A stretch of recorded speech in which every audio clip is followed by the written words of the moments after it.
dia sama-sama kita di laptop gitu. Pak Faisal, ini ada laporan di kami namanya laporan intelijen katanya. Laporan intelijen, seorang menteri diadukan, ada yang mengadukan dan menteri itu mengadukan balik.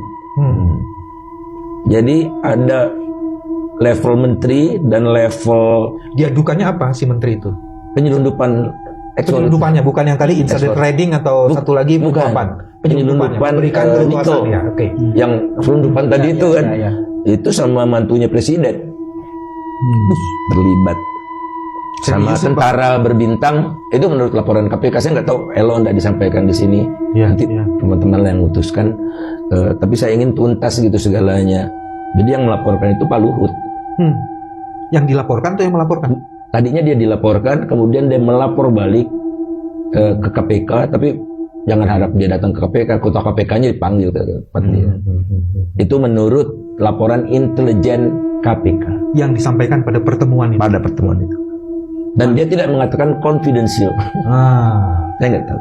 Dan itu artinya kan Mas, yang selama ini dalam istilah kami itu state capture corruption. Jadi negara terlibat dan menjadi bagian penting dalam proses korupsi itu.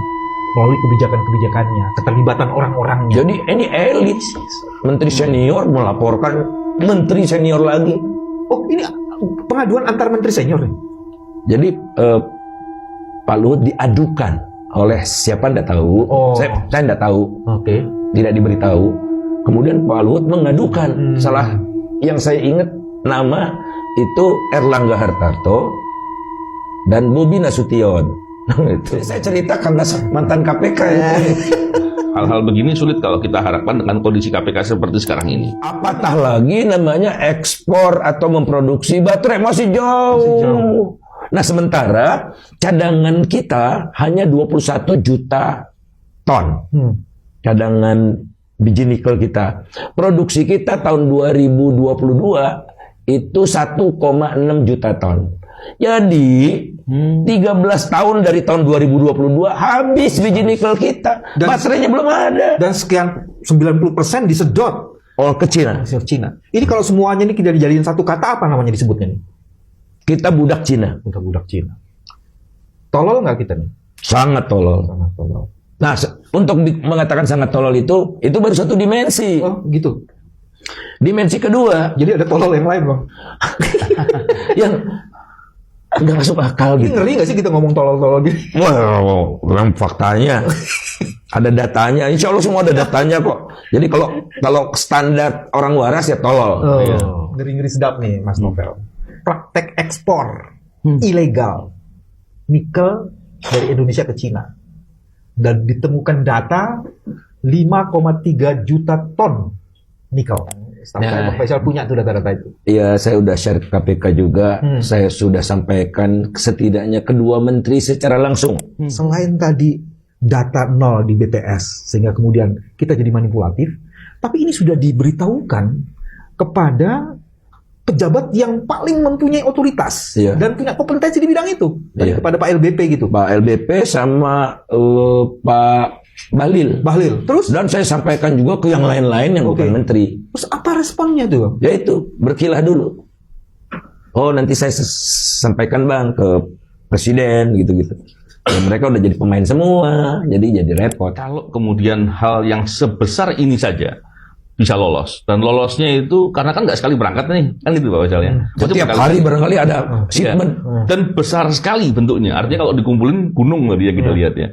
Tapi ternyata bisa lolos. Kalau yang begini bisa lolos, jangan-jangan memang sudah banyak sekali yang pola-pola begini. Jadi hilirisasi di Indonesia adalah untuk menopang industrialisasi di Cina, tepatnya seperti itu. Pemerintah nentukannya ceroboh, mengasih saudara tua harus dikasih perlakuan istimewa. Pemerintah dengan sukacita menetapkan kamu belinya $40,9 saja ya dari 82. Nah begitulah praktik-praktik. Jadi kita tidak berdaulat. Yang menentukan surveyor mereka, yang menentukan trader mereka, yang menentukan macam-macam mereka. Dan smelternya mereka juga. Mas. Ya, mereka ini maksudnya siapa? China, perusahaan smelter yang dari 22, 21-nya China. Memang Praktik bahaya. korupsi kayak apa ini Mas Novel? Memang apa ya? Serem sekali lihatnya ya. Oh, satu lagi Mas, boleh nggak? Boleh, Pak. Kan nggak istimewa kan? Iya. Cuma menghasilkan NPI dan ferronickel, tapi dikasih tax holiday 20 tahun lebih. Oh. Tax holiday 20 tahun lebih. Kalau baterai masih make sense. Iya. Ini cuma nickel pick iron. Dan saya sampaikan Pak Luhut, ini kenapa dikasih? Oh kata Seto lagi. Oh, kalau untuk yang baru enggak. Nah berarti dia mengakui kan, yang selama ini yang cuma ekspor ferronickel dan nickel pick iron itu dapat tax holiday. Jadi Republik Indonesia ini dapat apanya? Iya. Itu yang saya bilang super tolol. Iya. Kalau logikanya gini ya, kenapa kok memihak kepada perusahaan asing ya, dalam hal ini perusahaan Cina itu? Saya khawatir ada pejabat-pejabat pengambil kebijakan punya saham di situ. Padahal saya percaya benar integritas adik-adik yang muda itu ya, yang melakukan penelitian. Iya. Jauh mereka udah melakukan kunjungan juga kan. Mas Faisal, kalau lokasi. penelitiannya mungkin udah ada hasilnya dan mungkin bagus. Apalagi narasumbernya Mas Faisal. Cuman kan problemnya how to execute, Mas. Bagaimana menindaklanjuti hasil itu? Iya. Satu Mas, kita nyinyir terus, kita buka datanya ke publik. Nah ini saya udah sebut nama. Mudah-mudahan tuntas. Saya menduga siapapun yang mendengar channel ini akan terganggu kewarasannya kalau Belum yang lain-lain lagi Mas. Ini banyak ini. Itu baru bagian kecil ya, Pak. Tenaga kerja dari China yang masuk itu tidak pakai paspor. Oh iya? Cari kertas saja, pakai visa kunjungan. Kalau mereka visanya kunjungan, rugi negara $100 per bulan per orang. Berapa lagi? Ada hitung-hitungannya sudah. Terus katanya pekerja ini datang ahli kan. Nah, saya buka dong websitenya perusahaan smelter Cina yang ada di Indonesia, yang bahasa Mandarin itu, ya kita terjemahkan. Pakai penerjemah sumpah, ternyata pekerjanya banyak yang tukang kebun, satpam, ahli statistik, aset, gitu-gitu. Terus koki, juru masak, gitu-gitu. Dan Pak Luhut waktu itu bilang, enggak, tenaga kerja itu datang ke Indonesia itu men-setup pabrik. Atur-atur. Dan itu dia pulang. Nah, itu saya tunjukkan, dan ini datanya nih Pak, tukang kebun segala macam, diam dia. Jadi elit tahu. Iya. bahkan orang yang ingin mempersoalkannya ditutup mulutnya di sebagian. Ya, udahlah, nggak usah ikut-ikut campur.